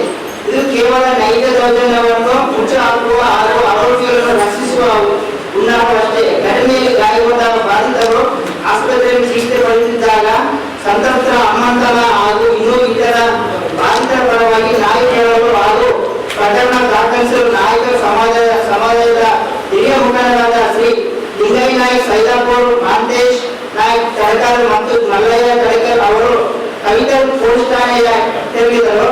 ಆದರೆ ಕವಿತಲ್ ಠಾಣೆಯ ಪೊಲೀಸರು ರಾಜಕೀಯ ಮುಖಂಡರು ಹಾಗೂ ಮೇಲಾಧಿಕಾರಿಗಳ ಒತ್ತಡಕ್ಕೆ ಮಣಿದು ಶನಿವಾರ ಮಧ್ಯಾಹ್ನ 3 ಗಂಟೆಗೆ ನಡೆದ ಘಟನೆಗೆ ಭಾನುವಾರ ಬೆಳಗಿನ ಜಾವ ಮುಂಜಾನೆ 4 ಗಂಟೆಯವರೆಗೆ ಠಾಣೆಯ ಮುಂದೆ ಹೋರಾಟ ಮಾಡಿ ಮೇಲಾಧಿಕಾರಿಗಳಾದ SP ಅವರಿಗೆ ವಿಷಯ ತಿಳಿಸಿದರು ಎಂದು ಹೇಳುವವರೆಗೆ FIR ದಾಖಲಿಸದೆ ವಿಳಂಬ ನೀತಿ ಅನುಸರಿಸಿದ್ದಾರೆ. ಅಲ್ಲದೆ ರಾಯಚೂರು ಜಿಲ್ಲೆಯ ಸಿಂಧನೂರು ಸಬ್ ಡಿವಿಷನ್ DSP ಮತ್ತು ಶಿವರ್ CPI ರವರ ಕುಮ್ಮಕ್ಕಿನಿಂದ ಹಾಗೂ ಇವರ ಸರ್ವಾಧಿಕಾರ ನಗೆಯಿಂದ ನಾಯಿ ಕೇಳಲು ಹೋದ ನಮ್ಮ ಸಮುದಾಯದ ಹೋರಾಟಗಾರರ ಮೇಲೆ ದುರುದ್ದೇಶಪೂರ್ವಕವಾಗಿ ಕೌಂಟರ್ FIR ದಾಖಲಿಸಲಾಗಿದೆ. ಶೋಷಿತ ವರ್ಗದ ಮೇಲೆ ಕನಿಷ್ಠ ಕಾಳಜಿಯೂ ಇಲ್ಲದ ಪೊಲೀಸ್ ಇಲಾಖೆ ಈ ತಾರತಮ್ಯ ನೀತಿಯನ್ನು ನಾವು ತೀವ್ರವಾಗಿ ಖಂಡಿಸುತ್ತೇವೆ. ಪ್ರಮುಖ ಅಕ್ರಮಗಳು DYSP ಮತ್ತು CBI ಅಮಾನತು, ಸರ್ವಾಧಿಕಾರಿ ದುರ್ನೀತಿಗಳಿಂದ ಸಿಂಧನೂರು ಸಬ್ ಡಿವಿಷನ್ DYSP ಮತ್ತು ಶಿವರಾಮ್ CBI ಅವರನ್ನು ತಕ್ಷಣ ಅಮಾನತು ಮಾಡಬೇಕು. ಪೊಲೀಸರ ವಿರುದ್ಧ ಕ್ರಮ. ಅನ್ಯಾಯದ ವಿರುದ್ಧ ದನಿ ಎತ್ತಿದ ಮುಖಂಡರ ಮೇಲೆ ರಾಜಕೀಯ ಒತ್ತಡದಿಂದ ಸುಳ್ಳು ಪ್ರಕರಣ ದಾಖಲಿಸಿದ ಕವಿತಲ್ ಠಾಣೆಯ ಅಧಿಕಾರಿಗಳ ವಿರುದ್ಧ ಕಠಿಣ ಕ್ರಮ ಜರುಗಿಸಬೇಕು. ಆರೋಪಿಗಳ ಬಂಧನ, ದೌರ್ಜನ್ಯ ಎಸಗಿದ ಹಾಗೂ ಅದಕ್ಕೆ ಕುಮ್ಮಕ್ಕು ನೀಡಿದ ಎಲ್ಲ ಆರೋಪಿಗಳನ್ನು ಶೀಘ್ರ ಬಂಧಿಸಿ ನ್ಯಾಯಾಂಗ ಬಂಧನಕ್ಕೆ ಒಪ್ಪಿಸಬೇಕು. ಪಾರದರ್ಶಕ ತನಿಖೆ ಮತ್ತು ನ್ಯಾಯ ಶೋಷಿತ ವರ್ಗದ ಬಾಧಿತರಿಗೆ ಪಾರದರ್ಶಕವಾಗಿ ತನಿಖೆ ನಡೆಸಿ ಶೀಘ್ರ ನ್ಯಾಯ ಒದಗಿಸಬೇಕು ಮತ್ತು ಹೋರಾಟಗಾರರ ಮೇಲೆ ಆಗಿರುವ ಸುಳ್ಳು ಪ್ರಕರಣಗಳನ್ನು ಹಿಂಪಡೆಯಬೇಕು. ಪರಿಹಾರ ಬಿಡುಗಡೆ. ಬಾಧಿತರಿಗೆ ಸಮಾಜ ಕಲ್ಯಾಣ ಇಲಾಖೆಯಿಂದ ಸಿಗಬೇಕಾದ ಪರಿಹಾರವನ್ನು ಅಧಿಕಾರಿಗಳು ವಿಳಂಬವಿಲ್ಲದೆ ತಕ್ಷಣ ಬಿಡುಗಡೆ ಮಾಡಬೇಕು. ಎಚ್ಚರಿಕೆ. ನ್ಯಾಯದಿಂದ ತನಿಖೆ ಆಗಬೇಕು ಮತ್ತು ನೊಂದವರಿಗೆ ನ್ಯಾಯ ಸಿಗಬೇಕು ಎಂಬುದಾಗಿದೆ. ಒಂದು ವೇಳೆ ಈ ಪ್ರಕರಣದಲ್ಲಿ ಪೊಲೀಸ್ ಇಲಾಖೆ ಹಾಗೂ ಆಡಳಿತ ವರ್ಗ ವಿಳಂಬ ನೀತಿ ಅನುಸರಿಸಿದರೆ ಅಥವಾ ಆರೋಪಿಗಳನ್ನು ರಕ್ಷಿಸಲು ಮುಂದಾದರೆ ಮುಂಬರುವ ದಿನಗಳಲ್ಲಿ ರಾಯಚೂರು ಜಿಲ್ಲೆಯಾದ್ಯಂತ ಬೃಹತ್ ಹೋರಾಟದ ಈ ಸಂದರ್ಭದಲ್ಲಿ ಸಂಘದ ಪ್ರಮುಖರಾದ ಮಹಾದೇವ ನಾಯಕ್, ವೀರೇಶ್ ಆರೋಲಿ, ಪ್ರಕಾಶ್ ನಾಯಕ್, ಹನುಮೇಶ್ ನಾಯಕ್, ಶಿವಪ್ಪ ನಾಯಕ್, ರಾಜ್ಯ ರೈತ ಸಂಘಟನೆಗಳ ಒಕ್ಕೂಟದ ಜಿಲ್ಲಾಧ್ಯಕ್ಷ ಶಿವಾರ್ಜುನ ನಾಯಕ್ ಸೇರಿದಂತೆ ಅನೇಕರಿದ್ದರು. ನಗರದ ರಿಮ್ಸ್ ಆಸ್ಪತ್ರೆಯಲ್ಲಿ ಕೆಲಸ ಮಾಡುತ್ತಿರುವ ಗುತ್ತಿಗೆ ನೌಕರರಿಗೆ ವೇತನ ಕಡಿತ, ಬಾಕಿ ವೇತನ, ನೌಕರರ ಮೇಲೆ ದೌರ್ಜನ್ಯ ಖಂಡಿಸಿ ರಿಮ್ಸ್ ಹೊರಗುತ್ತಿಗೆ ನೌಕರರು ಪ್ರತಿಭಟನೆ ನಡೆಸಲಾಯಿತು. ರಿಮ್ಸ್ ಆಸ್ಪತ್ರೆಯ ಆವರಣದ ಮುಂದೆ ಹೊರಗುತ್ತಿಗೆ ನೌಕರರು ಪ್ರತಿಭಟನೆ ನಡೆಸಿ ಆಕ್ರೋಶ ವ್ಯಕ್ತಪಡಿಸಿದರು. ಗುತ್ತಿಗೆ ಸಂಸ್ಥೆಯಿಂದ ವೇತನ ಕಡಿತಗೊಳಿಸಿ PF, ESI ಹಣವನ್ನು ಸರಿಯಾಗಿ ಜಮಾ ಮಾಡದೆ ಡಿ ಗ್ರೂಪ್ ನೌಕರರ ಮೇಲೆ ದೌರ್ಜನ್ಯ ನಡೆಸಲಾಗುತ್ತಿದೆ ಎಂದು ಆರೋಪಿಸಿದರು. ಮೈಸೂರು ಮೂಲದ ಸ್ವಿಸ್ ಎಂಬ ಗುತ್ತಿಗೆ ಸಂಸ್ಥೆ ಡಿ ಗ್ರೂಪ್ ನೌಕರರ ಮೇಲೆ ಮಾನಸಿಕ ಹಿಂಸೆ ನೀಡುತ್ತಿದೆ. ತಿಂಗಳಿಗೊಮ್ಮೆ ವೇತನ ಜಮಾ ಮಾಡದೆ 3-4 ತಿಂಗಳಿಗೆ ವೇತನ ಜಮಾ ಮಾಡಲಾಗುತ್ತಿದೆ ಎಂದು ದೂರಿದರು. 2 ತಿಂಗಳ ವೇತನ ಬಾಕಿ ಇಟ್ಟು ಇತ್ತೀಚೆಗೆ ವೇತನ ಪಾವತಿ ಮಾಡಿದ್ದು ಅನೇಕರಿಗೆ 3 ರಿಂದ 5 ಸಾವಿರ ವೇತನ ಕಡಿತಗೊಳಿಸಿದ್ದಾರೆ. ಏಜೆನ್ಸಿ ಅವರಿಗೆ ಕೇಳಿದರೆ ಸಮವಸ್ತ್ರ ಬದಲಾವಣೆ ಕಡಿತಗೊಳಿಸಿದ್ದೇವೆ ಎಂದು ಉಡಾಫೆ ಉತ್ತರ ನೀಡುತ್ತಿದ್ದಾರೆ. ಗುತ್ತಿಗೆ ನೌಕರರಿಗೆ ಅತ್ಯಂತ ಕಡಿಮೆ ವೇತನ ಪಾವತಿ ಮಾಡಲಾಗುತ್ತಿದ್ದು ಅದರಲ್ಲಿಯೂ ಸಮವಸ್ತ್ರದ ಹೆಸರಿನಲ್ಲಿ 5 ಸಾವಿರ ಕಡಿತಗೊಳಿಸಿದರೆ ಕುಟುಂಬ ನಿರ್ವಹಣೆ ಮಾಡುವುದಾದರೂ ಹೇಗೆ ಎಂದು ಏಜೆನ್ಸಿಯ ವಿರುದ್ಧ ಆಕ್ರೋಶ ವ್ಯಕ್ತಪಡಿಸಿದರು. ರಾಯಚೂರು ವೈದ್ಯಕೀಯ ವಿಜ್ಞಾನಗಳ ಸಂಸ್ಥೆ ರಿಮ್ಸ್, ಬೋಧಕ ಆಸ್ಪತ್ರೆ ಹಾಗೂ ಮೆಡಿಕಲ್ ಕಾಲೇಜಿನಲ್ಲಿ ಕೆಲಸ ಮಾಡಲು ಸಿಬ್ಬಂದಿಯ ಕೊರತೆ ಇದೆ. 3 ಕೆಲಸ ಒಬ್ಬರೇ ಮಾಡಬೇಕಿದೆ. ಗುತ್ತಿಗೆ ಸಂಸ್ಥೆಯವರು ಗೌರವಯುತವಾಗಿ ನಡೆದುಕೊಳ್ಳದೆ ಮಾನಸಿಕ ಹಿಂಸೆ ನೀಡುತ್ತಿದ್ದಾರೆ ಎಂದು ಅಸಮಾಧಾನ ವ್ಯಕ್ತಪಡಿಸಿದರು.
ವರ್ಷಗಳಿಂದ ನಾವಿಲ್ಲಿ ಕೆಲಸ ಮಾಡ್ತಾ ಬಂದಿದ್ದೀವಿ.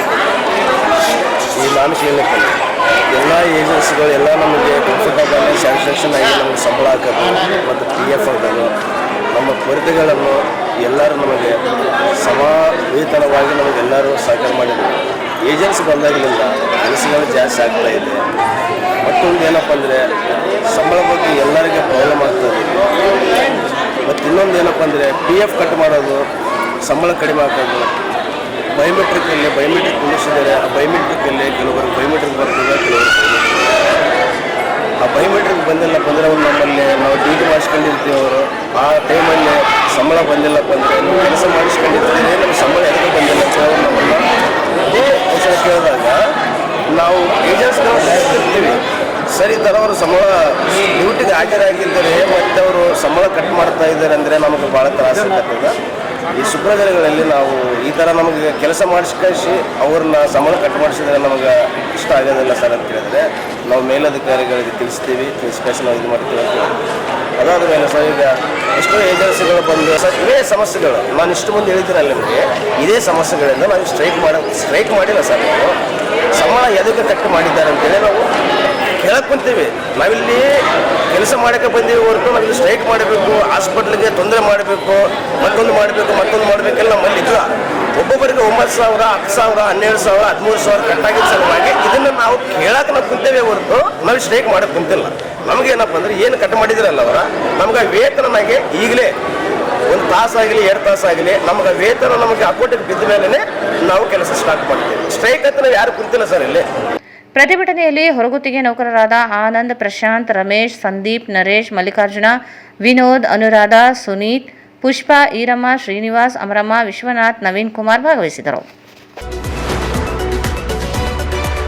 ರಾಜ್ಯದಲ್ಲಿ 2022ರಲ್ಲಿ ಪರಿಷ್ಕೃತವಾಗಬೇಕಿದ್ದ ಕನಿಷ್ಠ ವೇತನವನ್ನು ಇನ್ನೂ ಪರಿಷ್ಕರಿಸಿ ಅಧಿಸೂಚನೆ ಹೊರಡಿಸದಿರುವುದು ಕಾರ್ಮಿಕರ ಮೇಲಿನ ಅನ್ಯಾಯವಾಗಿದ್ದು, ಕೂಡಲೇ ಪರಿಷ್ಕೃತ ಕನಿಷ್ಠ ವೇತನ ಜಾರಿಗೆ ತರಬೇಕು ಎಂದು ಆಗ್ರಹಿಸಿ AIUTUC ಜಿಲ್ಲಾ ಸಮಿತಿ ವತಿಯಿಂದ ನಗರದ ಟಿಪ್ಪು ಸುಲ್ತಾನ್ ಉದ್ಯಾನವನದಲ್ಲಿ ಪ್ರತಿಭಟನೆ ನಡೆಸಲಾಯಿತು. ಕಾರ್ಮಿಕರ ಶ್ರಮ ಶೋಷಣೆಯಾಗದಂತೆ ತಡೆಯುವ ಉದ್ದೇಶದಿಂದ ಕನಿಷ್ಠ ವೇತನ ಕಾಯ್ದೆ ಜಾರಿಯಲ್ಲಿ ಇದ್ದು, ಬೆಲೆ ಏರಿಕೆ ಮತ್ತು ಹಣದುಬ್ಬರ ಹಿನ್ನೆಲೆ 5 ವರ್ಷಕ್ಕೊಮ್ಮೆ ವೇತನ ಪರಿಷ್ಕರಣೆ ಮಾಡಬೇಕಾಗಿದೆ. ಆದರೆ 2017ರಲ್ಲಿ ಕೊನೆಯ ಬಾರಿ ಪರಿಷ್ಕರಣೆ ನಡೆದ ನಂತರ ಇದುವರೆಗೂ ಯಾವುದೇ ಹೊಸ ಪರಿಷ್ಕರಣೆ ಜಾರಿಯಾಗಿಲ್ಲ ಎಂದು ದೂರಿದರು. ಕಾರ್ಮಿಕ ಸಂಘಟನೆಗಳು, ಉದ್ಯೋಗಿಗಳು ಹಾಗೂ ಅಧಿಕಾರಿಗಳನ್ನು ಒಳಗೊಂಡ ತ್ರಿಪಕ್ಷೀಯ ಸಮಿತಿ ಈಗಾಗಲೇ 3 ಸಭೆಗಳನ್ನು ನಡೆಸಿದೆ. ಕನಿಷ್ಠ ವೇತನ ಸಲಹಾ ಮಂಡಳಿ ಕೌಶಲ್ಯರಹಿತ ಕಾರ್ಮಿಕರಿಗೆ ಕನಿಷ್ಠ 21,000 ರೂಪಾಯಿ ಹಾಗೂ ಕೌಶಲ್ಯ ಹೊಂದಿದ ಕಾರ್ಮಿಕರಿಗೆ 35,000 ರೂಪಾಯಿವರೆಗೆ ವೇತನ ನಿಗದಿ ಮಾಡುವಂತೆ ರಾಜ್ಯ ಸರ್ಕಾರಕ್ಕೆ ಶಿಫಾರಸು ಸಲ್ಲಿಸಿದೆ. ಇದರಿಂದ ಲಕ್ಷಾಂತರ ಕಾರ್ಮಿಕರಲ್ಲಿ ಆಶಾಭಾವನೆ ಮೂಡಿದರೂ ಸರ್ಕಾರ ಇನ್ನೂ ಅಧಿಸೂಚನೆ ಹೊರಡಿಸದಿರುವುದು ಅಸಮಾಧಾನಕ್ಕೆ ಕಾರಣವಾಗಿದೆ ಎಂದು ಆರೋಪಿಸಿದರು.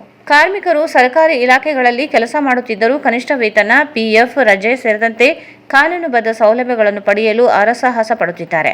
16 ವರ್ಷಗಳಿಂದ ಕೆಲಸ ಮಾಡುತ್ತಿದ್ದರೂ ಕೆಲಸದ ಭತ್ಯೆ ಇಲ್ಲದೆ ದಿನನಿತ್ಯ ಅಭದ್ರತೆಯಲ್ಲೇ ಕೆಲಸ ನಿರ್ವಹಿಸುವ ಪರಿಸ್ಥಿತಿ ನಿರ್ಮಾಣವಾಗಿದೆ.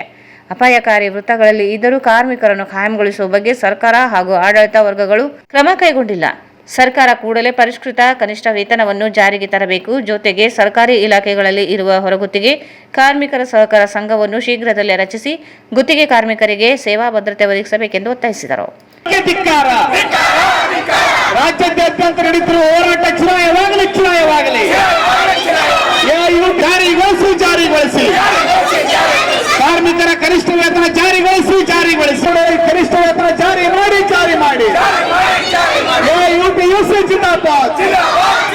ವೇತನ ಜಾರಿ ಪರಿಷ್ಕೃತ ವೇತನ ಜಾರಿಗೊಳಿಸಿ ಕನಿಷ್ಠ ವೇತನ ಜಾರಿಗೊಳಿಸಲು ಮೀರಾಮೈಷ್ ನಡೆಸುತ್ತಿರುವ ರಾಜ್ಯ ಸರ್ಕಾರಕ್ಕೆ ಧಿಕ್ಕಾರ.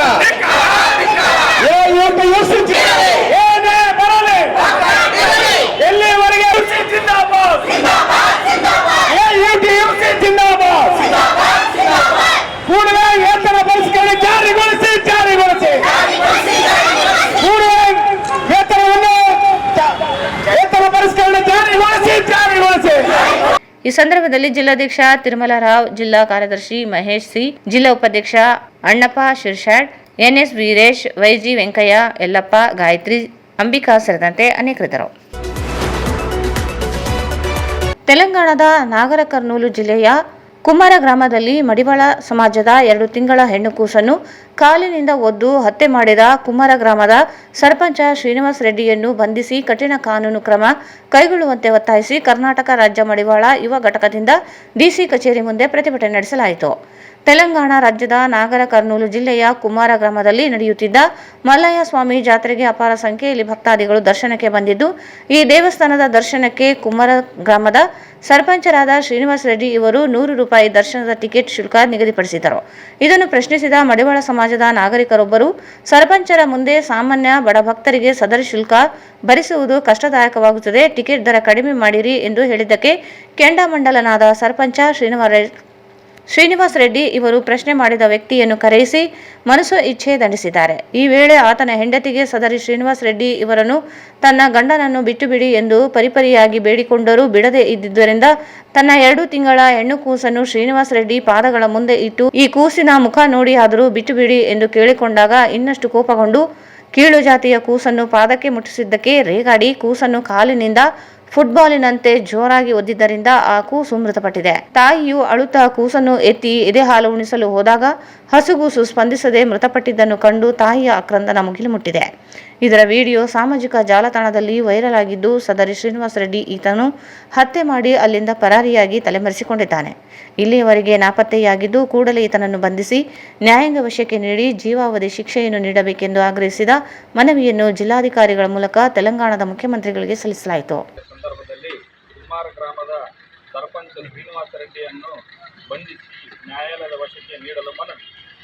ಮೇಲ್ಕಾಣಿಸಿದ ವಿಷಯ ಸಂಬಂಧಿಸಿದಂತೆ ಕರ್ನಾಟಕ ರಾಜ್ಯ ಮಡಿವಾಳ ಯುವ ಘಟಕ ರಾಯಚೂರು ವತಿಯಿಂದ ಈ ಮೂಲಕ ತಮ್ಮಲ್ಲಿ ಮನವಿ ಮಾಡಿಕೊಳ್ಳುವುದೇನೆಂದರೆ, ಇತ್ತೀಚೆಗೆ ದಿನಾಂಕ 18/2/2026ರಂದು ತೆಲಂಗಾಣ ರಾಜ್ಯದ ನಾಗರ ಕರ್ನೂಲು ಜಿಲ್ಲೆಯ ಕುಮಾರ ಗ್ರಾಮದಲ್ಲಿ ನಡೆಯುತ್ತಿದ್ದ ಮಲ್ಲಯ್ಯ ಸ್ವಾಮಿ ಜಾತ್ರೆಗೆ ಅಪಾರ ಸಂಖ್ಯೆಯಲ್ಲಿ ಭಕ್ತಾದಿಗಳು ದರ್ಶನಕ್ಕೆ ಬಂದಿದ್ದು, ಈ ದೇವಸ್ಥಾನ ದರ್ಶನಕ್ಕೆ ಕುಮಾರ ಗ್ರಾಮದ ಸರ್ಪಂಚರಾದ ಶ್ರೀನಿವಾಸ ರೆಡ್ಡಿ ಇವರು 100 ರೂಪಾಯಿ ದರ್ಶನ ಟಿಕೆಟ್ ಶುಲ್ಕ ನಿಗದಿಪಡಿಸಿದ್ದರು. ಇದನ್ನು ಪ್ರಶ್ನಿಸಿದ ನಮ್ಮ ಮಡಿವಾಳ ಸಮಾಜದ ನಾಗರಿಕರೊಬ್ಬ ಸರ್ಪಂಚ ಮುಂದೆ ಸಾಮಾನ್ಯ ಬಡಭಕ್ತರಿಗೆ ಸದರಿ ಶುಲ್ಕ ಭರಿಸುವುದು ಕಷ್ಟದಾಯಕವಾಗುತ್ತದೆ, ಟಿಕೆಟ್ ದರ ಕಡಿಮೆ ಮಾಡಿರಿ ಎಂದು ಕೇಳಿದ್ದಕ್ಕೆ ಕೆಂಡಾಮಂಡಲನಾದ ಸರ್ಪಂಚ ಶ್ರೀನಿವಾಸ ರೆಡ್ಡಿ ಇವರು ಪ್ರಶ್ನೆ ಮಾಡಿದ ವ್ಯಕ್ತಿಯನ್ನು ಕರೆಸಿ ಮನಸೋ ಇಚ್ಛೆಯಿಂದ ದಂಡಿಸುತ್ತಿದ್ದಾರೆ. ಆತನ ಹೆಂಡತಿ ಸದರಿ ಶ್ರೀನಿವಾಸ ರೆಡ್ಡಿ ಇವರನ್ನು ತನ್ನ ಗಂಡನಿಗೆ ಬಿಟ್ಟು ಬಿಡಿ ಎಂದು ಪರ್ಯಾಯ ಬೇಡಿಕೊಂಡರೂ ಬಿಡದೇ ಇದ್ದುದರಿಂದ ತನ್ನ 2 ತಿಂಗಳ ಹೆಣ್ಣು ಕೂಸನ್ನು ಶ್ರೀನಿವಾಸ ರೆಡ್ಡಿ ಪಾದಗಳ ಮುಂದೆ ಇಟ್ಟು ಈ ಕೂಸಿನ ಮುಖ ನೋಡಿಯಾದರೂ ಬಿಡಿ ಎಂದು ಕೇಳಿಕೊಂಡಾಗ ಇನ್ನಷ್ಟು ಕೋಪಗೊಂಡು ಕೀಳು ಜಾತಿಯ ಕೂಸನ್ನು ಪಾದಕ್ಕೆ ಮುಟ್ಟಿಸಿದ್ದಕ್ಕೆ ರೇಗಾಡಿ ಕೂಸನ್ನು ಕಾಲಿನಿಂದ ಫುಟ್ಪಾತಿನಿಂದ ಜೋರಾಗಿ ಒದ್ದಿದ್ದು ಆ ಕೂಸು ಮೃತಪಟ್ಟಿರುತ್ತಾರೆ. ತಾಯಿಯ ಅಳುತ್ತಾ ಕೂಸನ್ನು ಹೆಚ್ಚು ಎದೆ ಹಾಲು ಉಣಿಸಲು ಹೋದಾಗ ಹಸುಗೂಸು ಸ್ಪಂದಿಸದೆ ಮೃತಪಟ್ಟಿದ್ದನ್ನು ಕಂಡು ತಾಯಿಯ ಆಕ್ರಂದನ ಮುಗಿಲುಮುಟ್ಟಿರುತ್ತದೆ. ಇದರ ವಿಡಿಯೋ ಸಾಮಾಜಿಕ ಜಾಲತಾಣಗಳಲ್ಲಿ ವೈರಲ್ ಆಗಿದ್ದು, ಸದರಿ ಶ್ರೀನಿವಾಸ ರೆಡ್ಡಿ ಈತನನ್ನು ಹತ್ಯೆ ಮಾಡಿ ಅಲ್ಲಿಂದ ಪರಾರಿಯಾಗಿ ತಲೆಮರೆಸಿಕೊಂಡಿದ್ದಾನೆ. ದಿನಾಂಕ 18/2/2026ರಿಂದ ಇಲ್ಲಿಯವರೆಗೂ ನಾಪತ್ತೆಯಾಗಿದ್ದು, ಕೂಡಲೇ ಈತನನ್ನು ಬಂಧಿಸಿ ನ್ಯಾಯಾಂಗ ವಶಕ್ಕೆ ನೀಡಿ ಜೀವಾವಧಿ ಶಿಕ್ಷೆಯನ್ನು ನೀಡಬೇಕೆಂದು ಕರ್ನಾಟಕ ರಾಜ್ಯ ಮಡಿವಾಳ ಯುವ ಘಟಕ ರಾಯಚೂರು ವತಿಯಿಂದ ವಿನಂತಿ ಪೂರ್ವಕ. ಈ ಸಂದರ್ಭದಲ್ಲಿ ಮುಖಂಡರುಗಳಾದ Gubbal Venkatesh Madival, Y Narasappa, G Sugappa, B Virupakshi, G Venkatesh, Husenappa, E Chandrappa, Jamuna Keshav, U Anjaneya, U Hanumanthu, Chandrashekhar, Madhu, N Vinayakumar, Gundappa, G Shankaragouda, Ravikumar, K Hanumanthu, Ramesh Baguntti, Ashwini Santosh, Uma, Veeresh, Rupa, Lavanya, T Vishal, M Raju, K Raghavendra, Jayaram, G Eresh, Ashok Timmappa, Jalal Nagar, Shivakumar Eresh, auto Bangi Veeresh, Madivala ಸಮಾಜದ ಯುವಕರು ಭಾಗವಹಿಸಿದ್ದರು. ಕರ್ನಾಟಕ ರಕ್ಷಣಾ ವೇದಿಕೆ ನಾರಾಯಣಗೌಡ ಬಡ ರಾಯಚೂರು ಜಿಲ್ಲಾ ಅಧ್ಯಕ್ಷರಾಗಿ ವಿನೋದ್ ರೆಡ್ಡಿ ಪುನರ್ ನೇಮಕಗೊಂಡಿದ್ದಾರೆ. ಬೆಂಗಳೂರಿನ ಕರ್ನಾಟಕ ರಕ್ಷಣಾ ವೇದಿಕೆ ಕಚೇರಿಯಲ್ಲಿ ಸಂಘಟನೆ ರಾಜ್ಯಾಧ್ಯಕ್ಷ ನಾರಾಯಣಗೌಡ ಅವರು ವಿನೋದ್ ರೆಡ್ಡಿ ಎಂ ಅವರಿಗೆ ನೇಮಕಾತಿ ಪತ್ರ ನೀಡಿದರು.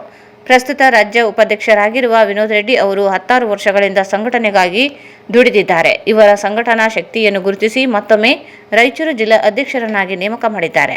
ಗುಜರಾತ್ ಜವಾಬ್ದಾರಿಯನ್ನು ವಹಿಸಿಕೊಂಡು ಅತ್ಯಂತ ಶ್ರದ್ಧೆ ಮತ್ತು ಪ್ರಾಮಾಣಿಕತೆಯಿಂದ ನಿರ್ವಹಿಸಿ ರಾಯಚೂರು ಜಿಲ್ಲೆಯಲ್ಲಿ ಸಂಘಟನೆಯನ್ನು ಮತ್ತಷ್ಟು ಬಲಿಷ್ಠವಾಗಿ ಕಟ್ಟುವಂತೆ ನೇಮಕಾತಿ ಆದೇಶದಲ್ಲಿ ನಾರಾಯಣಗೌಡರು ಸೂಚಿಸಿದ್ದಾರೆ. 2007ರಿಂದ 2009ರವರೆಗೆ ಕರ್ನಾಟಕ ರಕ್ಷಣಾ ವೇದಿಕೆ ಯುವ ಘಟಕದ ಅಧ್ಯಕ್ಷರಾಗಿ ಸೇವೆ ಸಲ್ಲಿಸಿ 2010ರಿಂದ 2023ರವರೆಗೆ ಕರ್ನಾಟಕ ರಕ್ಷಣಾ ವೇದಿಕೆ ಜಿಲ್ಲಾ ಅಧ್ಯಕ್ಷರಾಗಿ ಸೇವೆ ಸಲ್ಲಿಸಿರುವ ವಿನೋದ್ ರೆಡ್ಡಿ ಅವರು ಮತ್ತೊಮ್ಮೆ ಜಿಲ್ಲಾಧ್ಯಕ್ಷರಾಗಿ ನೇಮಕಗೊಂಡಿದ್ದಾರೆ.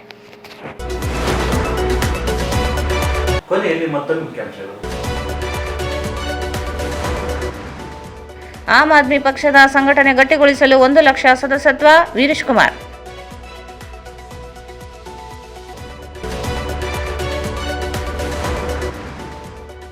ಮಾರ್ಚ್ 7 ಮತ್ತು 8ರಂದು ಆಯುರ್ವೇದ ಉಚಿತ ಚಿಕಿತ್ಸಾ ಶಿಬಿರ ಶರಣಬಸವ.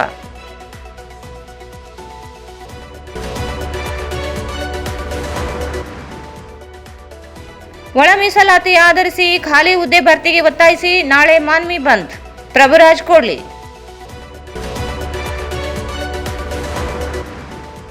ತಡಕಲ್ನಲ್ಲಿ ನಾಯಕ ಸಮಾಜದ ಯುವಕರ ಮೇಲೆ ಸುಳ್ಳು ದೂರು. ಡಿವೈಎಸ್ಪಿ ಪಿಐ ಅಮಾನತಿಗೆ ಮಹೇಂದ್ರ ನಾಯಕ್.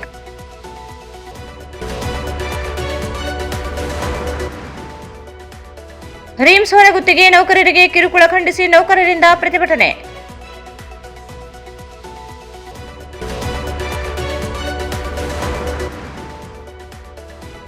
ಪರಿಷ್ಕೃತ ಕನಿಷ್ಠ ವೇತನ ಜಾರಿಗೆ ಒತ್ತಾಯಿಸಿ ಎಐಯುಟಿಯುಸಿ ಧರಣಿ.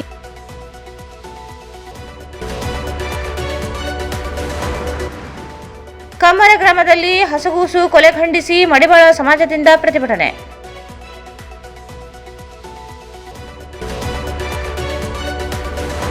ಮತ್ತು ಕರ್ನಾಟಕ ರಕ್ಷಣಾ ವೇದಿಕೆ ಜಿಲ್ಲಾ ಅಧ್ಯಕ್ಷರಾಗಿ ವಿನೋದ್ ರೆಡ್ಡಿ ನೇಮಕ.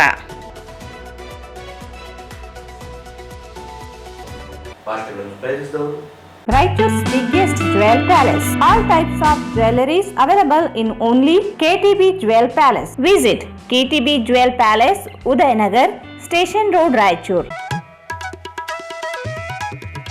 ಶ್ರೀ ರಾಘವೇಂದ್ರ ತುಪ್ಪ, ಶ್ರೀ ರಾಘವೇಂದ್ರ ಘೀ. ಸಂಪರ್ಕಿಸಿ Paramount electricals, dealers in all kinds of electricals, goods, fans and LED products. Near Mahavir Chowk, Loharwadi, MG Road, Raichur. ಇಲ್ಲಿಗೆ ವಾರ್ತಾ ಪ್ರಸಾರ ಮುಕ್ತಾಯಿತು. ಮುಂದಿನ ವಾರ್ತೆಗಳು ಮತ್ತೆ ಭೇಟಿಯಾಗೋಣ. ವಂದನೆಗಳು.